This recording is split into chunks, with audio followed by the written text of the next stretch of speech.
নমস্কার বন্ধুরা, পপু কিচেনে আপনাদের স্বাগত। আজকে আমি বানাবো পমফ্রেট মাছের পাতুরি। এখানে আমি 4টে পমফ্রেট মাছ একটু ছুরি দিয়ে কাট করে নিয়ে চিল লাগিয়ে নিয়ে তার মধ্যে নুন, হলুদ আর লেবু রস মাখিয়ে রেখেছি। এখানে নিয়েছি কলা পাতা, আর এখানে আছে সর্ষের তেল, হলুদ গুঁড়ো, লবণ, এখানে গোটা কাঁচা লঙ্কা, পোস্ত, সাদা সর্ষে, কালো সর্ষে, নারকেল, আর আছে কয়েকটা রসুন আর দুটো কাঁচা লঙ্কা। এগুলো আমি পেস্ট করে নেব। পোস্ত, সাদা সর্ষে, কালো সর্ষে, নারকেল, রসুন আর দুটো কাঁচা লঙ্কার আমি পেস্ট বানিয়ে নেবো। আর এখানে আমি গরম জল বসিয়ে দিয়েছি। মশলা আমি খুব ভালোভাবে পেস্ট করে নিয়েছি। এবার একটা প্লেটের মধ্যে এটা ঢেলে দেব। তার সঙ্গে আমি দিয়ে দিচ্ছি লবণ আর হলুদ।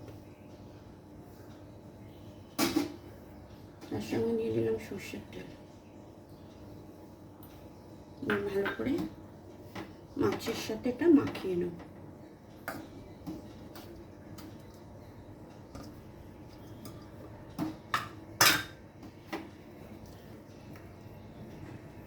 মাছের সাথে ভালোভাবে এটা এবার কলা পাতার উপরে এরকম মাছগুলো রেখে তার মধ্যে একটা করে কাঁচা লঙ্কা দিয়ে আমি এটা ভালোভাবে ফোল্ড করে সুতো দিয়ে বেঁধে নেব। এইভাবে আমি সুতো দিয়ে মুড়ে নিয়েছি। এবার একটা ঝাঁঝরি বসিয়ে গরম জলে ঝাঁঝরির উপরে আমি এগুলো সাজিয়ে দেব। সব কটা পাতুরি আমি এইভাবে সাজিয়ে নিয়েছি। এবার আমি একটা প্লেট দিয়ে এটাকে ঢেকে দেব। 20 থেকে 25 মিনিটের জন্য আমি এটাকে ঢেকে দিচ্ছি। 25 মিনিট মতো হয়ে গেছে। এবার আমি এটা ঢাকনাটা খুলে দেখে নেব এটা হলো কিনা।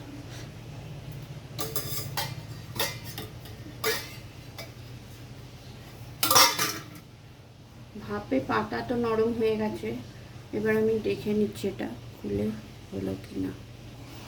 আমি এগুলো ঝাঁঝরি থেকে নামিয়ে নিয়েছি। এবার একটা খুলে আমি দেখে নিচ্ছি মাছ সেদ্ধ হলো কিনা।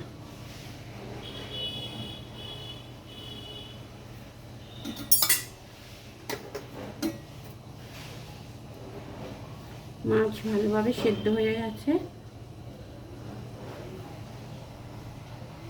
তৈরি হয়ে গেল পমফ্রেট মাছের পাতুরি। এগুলো আমি প্লেটে সাজিয়ে নেব। গ্যাসটা আমি অফ করে দিচ্ছি। বন্ধুরা, রেডি কলা পাতায় মোড়া পমফ্রেট মাছের পাতুরি।